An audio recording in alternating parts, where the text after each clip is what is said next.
Assalamualaikum warahmatullahi wabarakatuh. Alhamdulillah wassalatu wassalamu ala rasulillah wa ala alihi wa sahbihi wa mawalah. Allahumma salli ala nabiyina Muhammadin wa ala alihi wa sahbihi ajma'in. Amma ba'du, qala Allah ta'ala fi kitabihil karim, a'udzu billahi minasy syaithanir rajim. Bismillahirrahmanirrahim. Wal 'ashr. Innal insana lafi khusr illa alladhina amanu wa 'amilus solihati wa tawasaw bil haqqi wa tawasaw bis sabr. Qala Rasulullah sallallahu alaihi wasallam, la taqumus sa'ah hatta la yabqa ala wajhil ardi man yaqulu Allah Allah. Baginda Rasul bersabda, tidak akan datang hari kiamat. Kiamat tidak akan terjadi selagi di atas dunia ini masih ada satu orang saja yang beriman, yang berzikir atau berucap Allah Allah di lidahnya.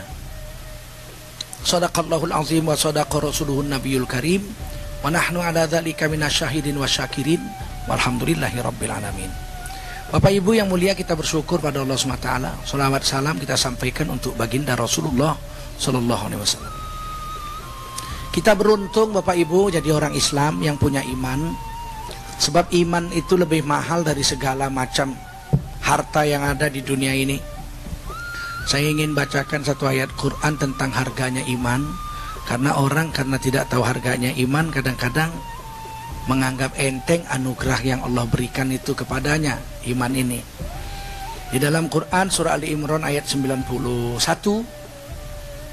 Allah berfirman, innalladzina kafaru wa matu wa hum kuffar.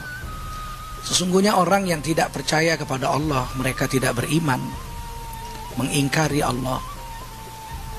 Wa matu, dan mereka itu mati dalam keadaan mengingkari Allah, enggak percaya Allah. Wa hum kuffar, dan mereka mengkafiri Allah. Falan yuqbala min ahadihim mil'ul ardi dhahaba walaw iftada bih. Maka tidak akan, lan itu artinya tidak akan, lan itu tidak, tapi artinya tidak dari dulu, sekarang sampai kiamat. La itu tidak forever and ever, no forever and ever. Kalau la bahasa Arabnya tidak juga, no juga. Tapi la itu mungkin dulu tidak, bisa jadi sekarang iya. Atau mungkin dulu tidak, sekarang iya, besok iya. Atau dulu tidak, sekarang tidak, besok iya. Pokoknya kalau dulu tidak, mungkin masa depan iya. Itulah. Lam artinya tidak juga, tapi belum. Dulu belum, mungkin besok iya. Tapi kalau lan, dulu tidak, sekarang tidak, sampai dunia kiamat tidak bakal iya, mesti tidak terus. Nah, Allah pakai lan ini. Falan, maka tidak akan pernah dari dulu, sekarang sampai kiamat. Yuqbala, diterima. Min ahadihim, dari diri mereka, orang yang tidak beriman kepada Allah itu. Mil'ul ardi dhahaba, seandainya mereka punya emas sebesar bola dunia. Walawif tadabih, diberikan kepada Allah untuk tukar dengan setetes iman, Allah nggak terima. Bayangkan emas sebesar dunia. Nggak ada emas sebesar dunia, itu nggak ada. Di dunia yang bulatnya 40.000 km bulat ini, emasnya sedikit. 1 ton tanah yang mengandung emas, paling-paling 2% emasnya. Tapi seandainya seluruh dunia ini, bumi ini tidak ada tanah, tidak ada batu, semuanya emas, semua bulat, diserahkan pada Allah. Nih emas sebesar dunia nih, untuk apa kata Allah? Tukar dengan iman setetes. Nggak akan mau Allah. Betapalah bahagianya kita yang punya iman ini, yang mempunyai kalimat la ilaha illallah Muhammadur Rasulullah. Tapi hari ini orang nggak ngerti harga ini. Dikasih rumah satu, tukar agama. Kawin, jatuh cinta dengan satu orang perempuan rambut merah mata biru, tukar agama. Padahal ceboknya aja pakai kertas.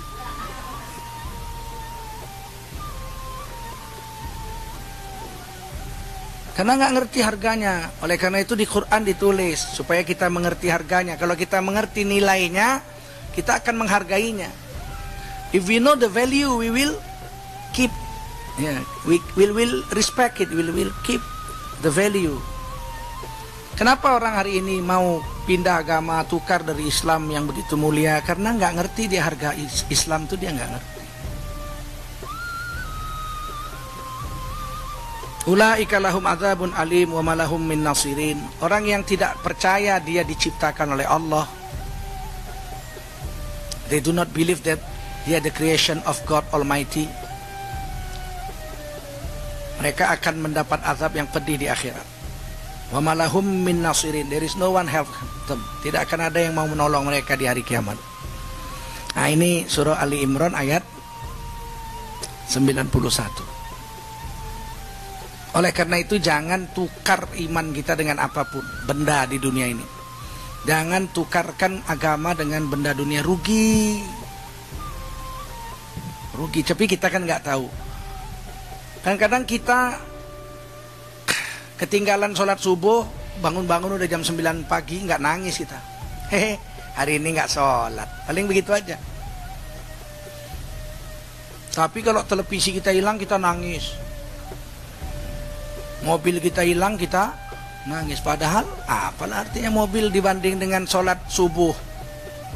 Tapi karena kita nggak tahu kan, kalau ditanya mana lebih berharga, sholat subuh atau mobil?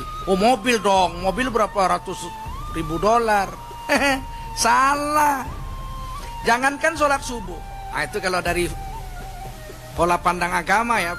If we see from the point of view of our religion, sholat itu jauh lebih berharga dari mobil.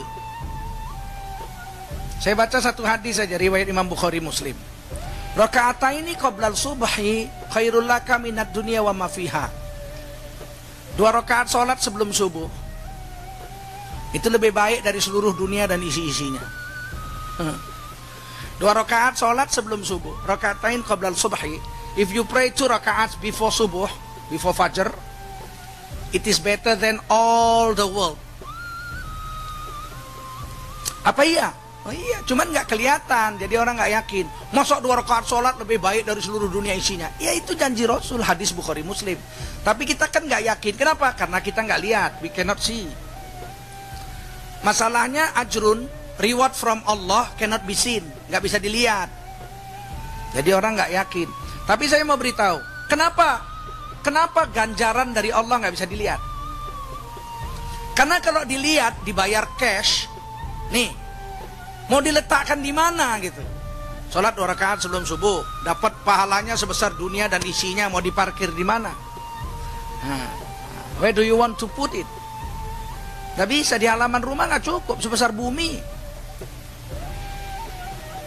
Satu subhanallah. Siapa yang mengatakan subhanallah, ikhlas karena Allah, tumbuh 1 pohon di sorga. There is 1 tree grows in paradise.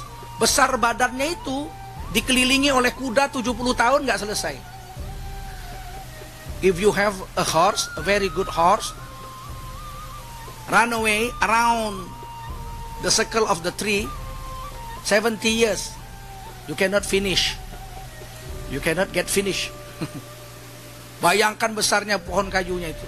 Andai kata diberi, subhanallah, ini pohon kayunya, mau ditanam di mana? Nggak ada tempat untuk. Makanya akhirat itu tidak dibayar di dunia, karena tidak ada tempat di dunia yang mampu untuk menyimpan pahala akhirat itu.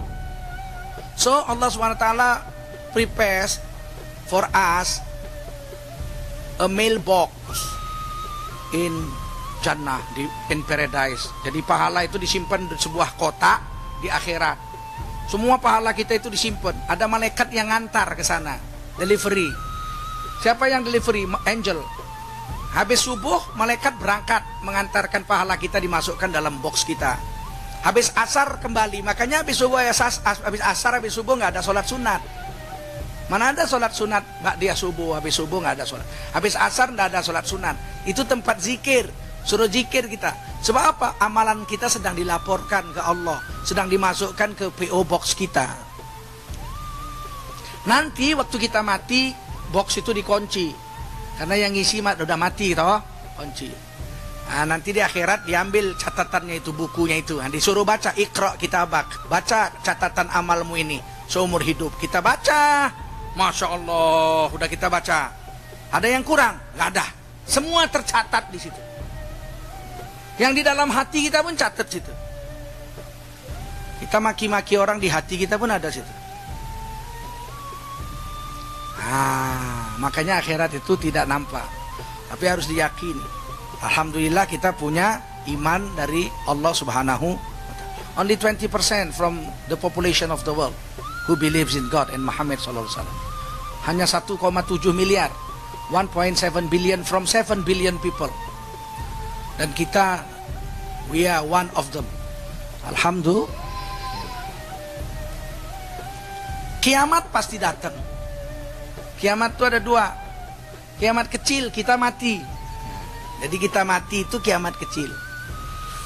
Kiamat yang sebenarnya dunia dihancurkan seluruhnya ini. Alam jagat raya ini dihancur leburkan oleh Allah SWT. Semua agama percaya adanya hari kiamat. The end of the world. Percaya.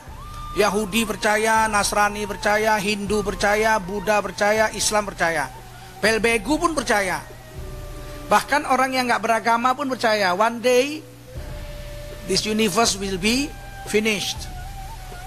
Kalau meledak matahari kita mati semua pasti. Supernova. Supernova. Jadi kalau if the sun finish, all the human being in the world will be finished. Supernova katanya itu. Buah, meledak bintang, mati semua. Apapun namanya dalam Islam disebut kiamah. Apa? Kiamat. Kiamat hanya Allah yang tahu kapan. Nabi Muhammad pun tidak diberitahu oleh Allah. Men kiamat tuh saya rasa tidak lama lagi. Kalau kata orang scientist, this world will be finished in the next 3,000 years. 3.000 tahun lagi around that, matahari meledak, mati. Kalau dalam hadis, secara tersamar ada. Satu hari Nabi sedang duduk. Tiba-tiba Nabi lihat malaikat Jibril looking at the sky. The angel, malaikat Jibril lihat ke langit, termenung. Nabi Muhammad nanya sama Jibril, ya Jibril, kenapa engkau termenung? Aku melihat api neraka mulai dinyalakan. Jadi malaikat Jibril lihat api neraka mulai dinyalakan. For 1,000 years, the color of the hell is red. Pada 1.000 tahun warna api neraka merah. The next 1,000 years it becomes white. 1.000 tahun kemudian api neraka berubah menjadi putih kebiru-biruan. And the next 1,000 years the color is black. Pada 1.000 tahun yang ketiga, after 3,000 years, the color of the hell is black. Warna apinya hitam. When it is black, it is ready for use. Setelah hitam, neraka ready untuk siap untuk diisi. Yang isi siapa? Kita lah manusia, siapa lagi? Jin dan manusia. Nah, nggak jauh-jauh kan? 3.000 tahun. Bukan setelah 3.000 tahun pasti diisi nggak, tapi ready for use. Kira-kira makanan sudah terhidang di meja, kapan mau makan tinggal tunggu waktu. Nggak lama-lama kok dunia ini. Nabi sudah lewat 1.400 tahun, tinggal 1.600 tahun lagi. Sudah ready for use. Mungkin the next 2,000 years finish. Udah pasti kita nggak ngalami, Bu. Ibu mau hidup 2.000 tahun.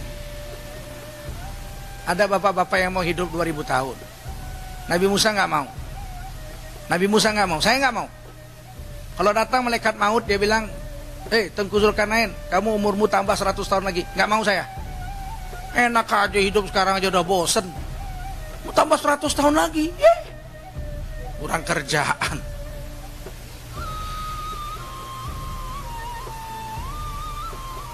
Sekarang aja udah males hidup, apalagi 1.000 tahun lagi, 100 tahun lagi.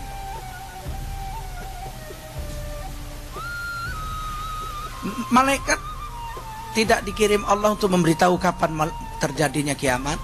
Nabi Muhammad juga tidak diberitahu, yang tahu hanya Allah. Tapi tanda-tandanya Allah beritahu. The sign of the end of the world is told. Jadi tanda-tanda hari kiamat diberitahu. Mau tahu? Yang pertama, la taqumu sa'ata yarji'a nasun min ummati ila awsanin ya'budunaha min dunillah. Tidak akan datang hari kiamat sebelum umatku, yaitu umat Islam, umat Nabi Muhammad, kembali mengagungkan berhala-berhala. Berhala sudah dihabisi di zaman Nabi. Sekarang mulai diagung-agungkan lagi. Berhalanya tentu tidak bentuk patung disembah-sembah, tapi bentuk benda dunia, duit. Orang kalau demi duit itu rela nggak sembahyang. Ini ada duit, tapi kamu nggak boleh sembahyang. Oh iya nggak apa-apa, saya nggak sembahyang seminggu nggak apa-apa, salah digaji. Nah, jadi orang lebih milih duit daripada sembahyang. Saya mau kawin sama kamu tapi tukar agama, boleh, nggak apa-apa, asal aku bisa kawin sama kau, saya nggak usah Islam, nggak apa-apa. Kan sama itu, berhala itu. Akhirnya dia nikah, tukar agama dia. Berhala-berhala itu akan muncul. Hal-hal yang dianggap haram bisa berlaku. Saya pernah baca hadis begini.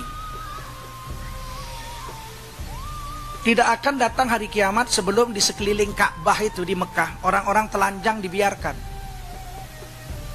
Bingung baca hadis itu, bingung. Gimana mungkin? Tidak mungkin ada orang telanjang. Dulu zaman jahiliyah, orang kalau tawaf itu nggak pakai baju.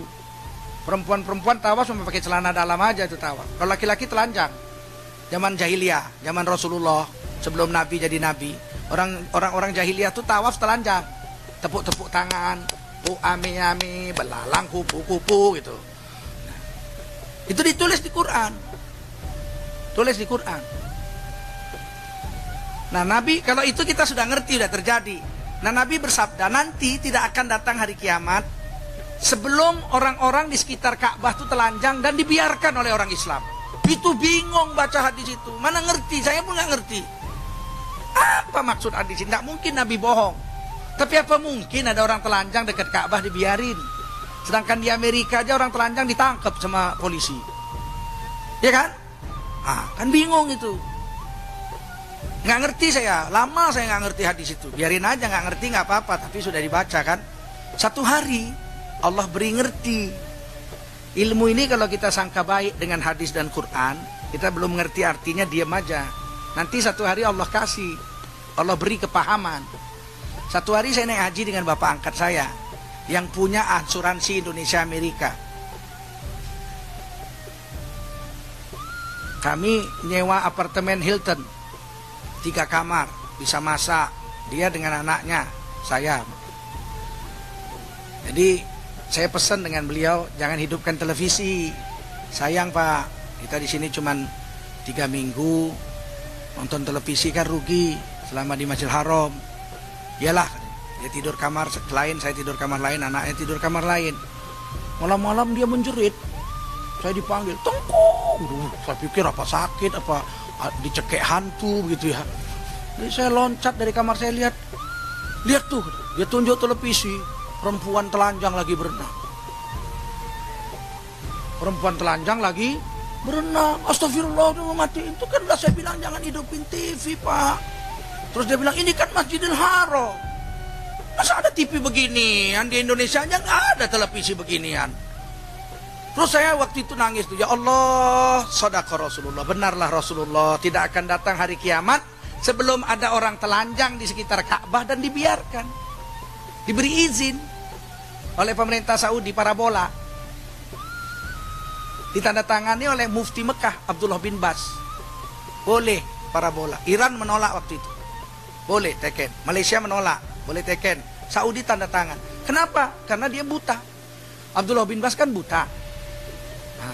Jadi waktu minta izin tanda tangan itu parabola, ini parabola mau dipasang di seluruh Saudi, di hotel-hotelnya semua, di rumah-rumah, minta izin dari Mufti Mekah Abdullah bin Bas. Dia tanya, parabola itu apa? Pangeran yang memasukkan parabola, yang mengimpor parabola itu, ini bisnis. Pangeran bilang, dengan parabola ini Tuan Syekh, kita bisa menyiarkan siaran langsung sholat dari Masjidil Haram ke seluruh dunia. Oke, tanda tangan. tanda tangan syekhnya. Memang betul dengan parabola bisa disiarkan itu seluruh acara 24 jam dari Masjidil Haram. Tapi nggak dibilang sama dia bahwa acara telanjang dari TV-TV Eropa juga bisa masuk, nggak dibilang, teken saja. Jadi betul kata Rasulullah, nggak bohong itu. Sekarang kalau bapak-bapak ibu-ibu nginap di hotel-hotel Mekah, televisinya itu 360 channel. Bayangkan. Itu ciri-ciri dunia mau kiamat. Saya di Mekah, saya suruh murid-murid saya cari tulisan Muhammad Rasulullah, nggak ketemu. La ilaha illallah ketemu banyak. Di jam besar itu, jam-jam tower itu kan jam terbesar sedunia. Di atasnya itu tulisannya Allah Jalla Jalaluh. Tapi Muhammad Rasulullah tidak ada.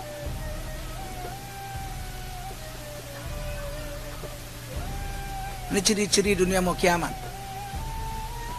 Saudi Arabia itu kan tanahnya lebarnya bukan main. Tanah kosong di mana-mana, padang pasir di mana-mana. Mau bikin gedung tertinggi sedunia di Jeddah. 1 kilometer tingginya, 1000 meter. Ngapain buat gedung sampai 1000 meter? Uang tanah lebar kok.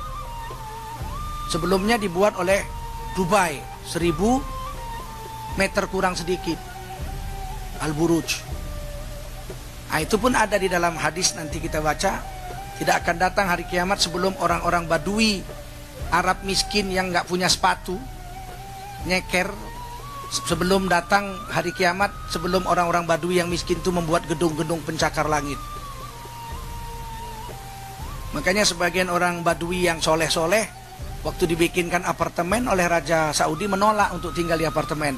Mereka lebih senang tinggal di kemah-kemah bersama kambing-kambingnya. Nah, mereka bilang ciri-ciri kiamat kalau kami orang Badui sudah masuk ke apartemen-apartemen. Oh Bapak yang mulia, itu ciri kiamat pertama. Umatku kembali membesarkan dunia dan membuang agama demi dunia. Hadis riwayat Imam Abu Dawud.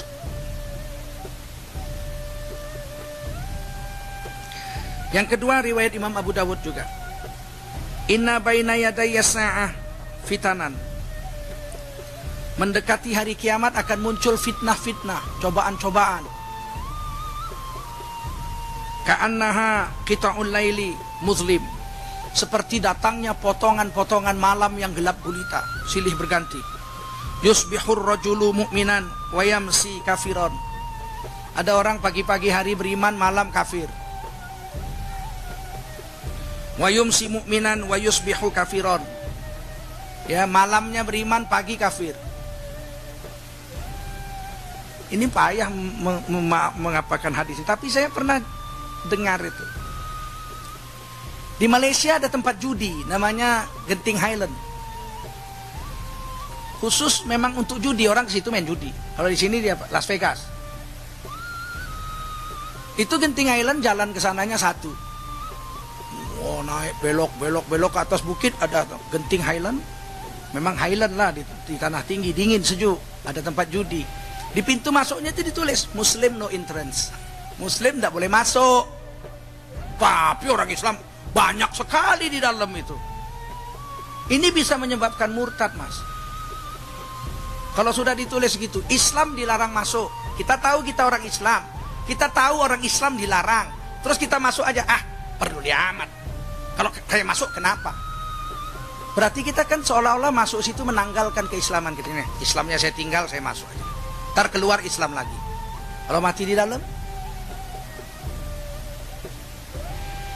terus mau ngapain sih kita lihat tempat judi itu? Mau ngapain? Saya kan cuma lihat-lihat aja, nggak judi.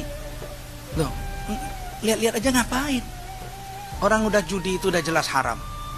Kok dilihat-lihat? Saya nggak berzina, cuma saya lihat-lihat orang berzina. Gimana sih?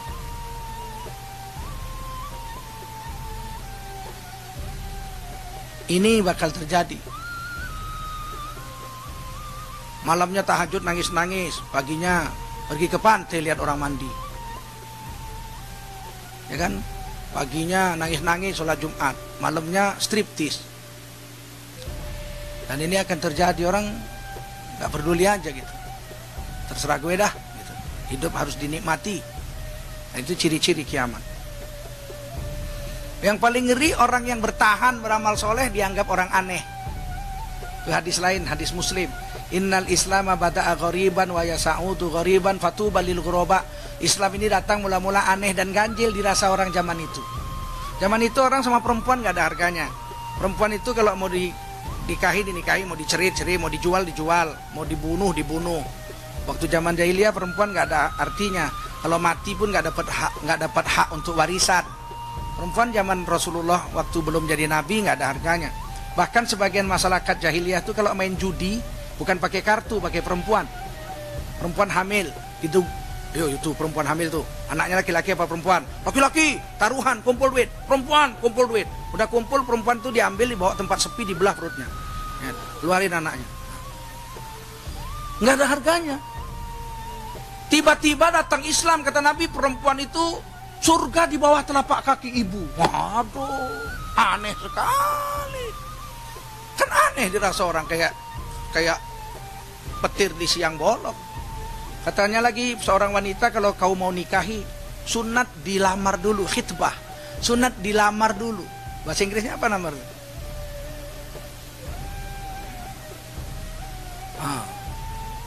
Perfoso. Purpose, lupa ya. Purpose. Propose. Pokoknya kita datangi dulu, dilamar dulu. Mau apa enggak? Mau. Terus dikasih duit untuk beli tempat tidurnya, beli baju pengantinnya, beli cincinnya, beli lipstiknya, beli macam-macam lah, pupur supaya harum, ya kan, semua baru ditentukan harinya nikah, hijab kabul, bayar mahar, serah terima dari orang tua walinya dengan si pengantin laki-laki, baru diambil, baru dibawa, dikasih alat rumah tangga, kulkas, kompor, rice cooker, blender, freezer, semua. Kok terus orang yang nggak Islam heran gitu. Apa ini? Oh, biasanya kami perempuan mau kawin mah tunggu bendera.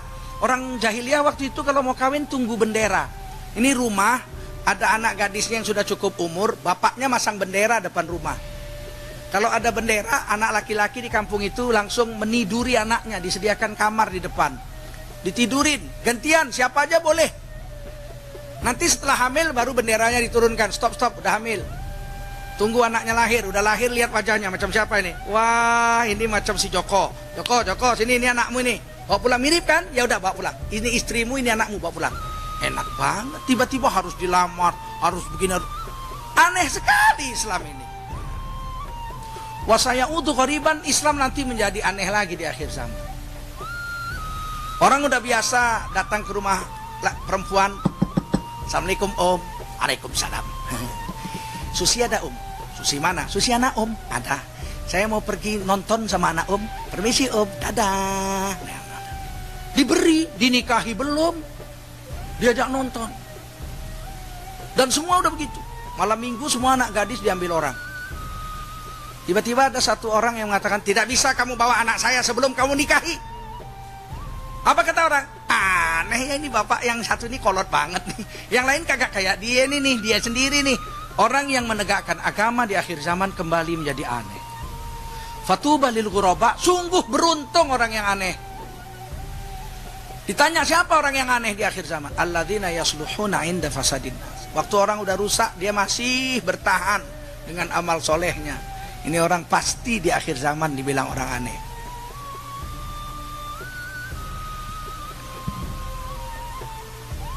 Yang paling berbahaya, ciri-ciri dunia mau kiamat, ya bi'udinahu bi'aradin minat dunia. Muncul orang-orang yang menjual agamanya untuk mendapatkan kedudukan dunia. Seorang doktor ahli agama rela membuat gerakan untuk menghancurkan agamanya sendiri asal ada duitnya. Ada seorang dokter di Indonesia, dia nulis, asal dia nulis dia dapat duit puluhan juta. Tapi nulisnya harus menyudutkan Islam. Dia profesor doktor ahli agama Islam. Jadi kalau dia nulis misalnya Islam yes, poligami no. Poligami itu biadab, begini-begini. Pokoknya menghajar Islam. Dia dapat duit puluhan juta. Yang paling ngeri dia menulis, dia bilang nikah itu bukan syariat Islam. nikah itu hanya sebuah kontrak sosial saja. Itu kan bahaya besar ini. Nikah itu syariat Islam karena diperintah Allah dalam Quran. Fankihu ma tobalakum minan nisa. Nikahi perempuan, itu perintah Allah. An nikahu sunnati, faman lam ya'mal bisunnati falaisa minni. Hadis bilang nikah itu sunnahku. Siapa yang nggak nikah bukan umatku. Tiba-tiba dia tulis nikah bukan syariat Islam, hanya kontrak sosial saja. Loh, kalau begitu nikah seperti rumah kontrakan. Cocok pakai, nggak cocok pergi, ya kan? Ya kan begitu kan? Nikah ini kan kayak beli baju, cocok dipakai, nggak cocok buang. Kontrak sosial. Waduh, cilaka besar lah kalau begini. Tapi dia profesor, dokter, ahli agama, dosen di IAIN, Universitas Islam. Tapi dia menulis seperti ini. Kenapa? Ini. Yabi'u dinahu bi'aradin minat dunia. Untuk dapat dunia dia jual agamanya. Tapi kalau dibilang sama dia, oh saya kan memiliki pemikiran yang bebas. Saya ini berpemikiran liberal. I think liberally. Anything can be done if it is okay to my brain, to my mind. Waduh, Islam ini enggak according to your mind, according to the rule of Allah and Rasul. Kita ini Islam ini ikut aturan Allah dan Rasul, bukan ikut aturan kemauan saya. Kalau kemauan saya maunya tiap malam minggu tukar istri. Ya kan Pak? Enak enggak tiap malam minggu tukar istri? Nah itu mau saya. Kalau mau saya, tapi Allah dan Rasul enggak mau. Saya ikut siapa? Ikut mau saya atau ikut mau Rasul? Kalau ikut mau saya, ya iya bisa aja saya masuk hotel.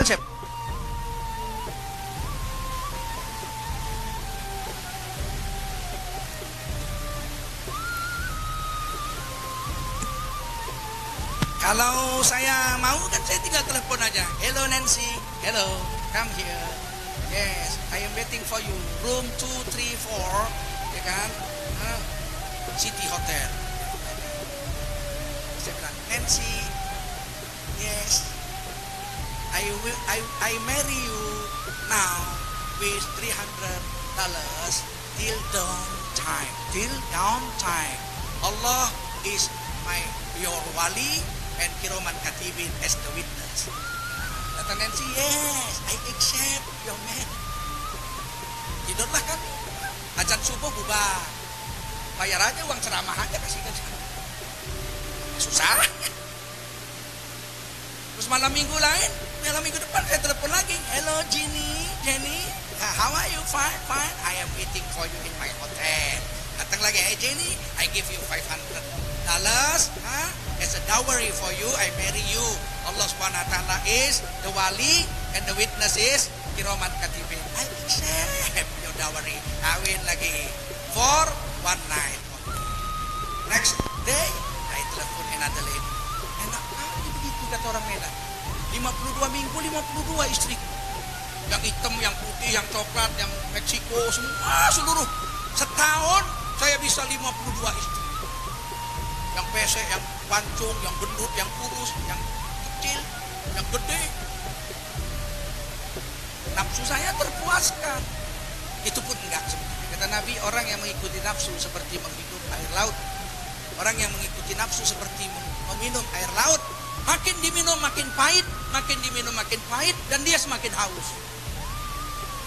Nafsu ini harus dibatasi baru terasa nikmat. Kalau dipuaskan justru kecewa. Pilih, percaya? Ikutilah nafsu, kecewa. Nafsu ini nggak boleh sering-sering. Campur sama istri, jangan tiap malam. Libur-libur lah. Libur 2 minggu, baru ganas. Libur 6 bulan, lebih ganas lagi kan gitu. Kalau tiap malam malas juga.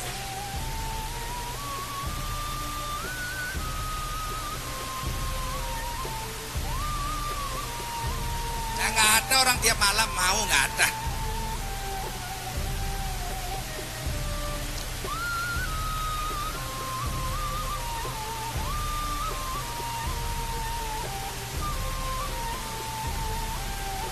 Satu lagi.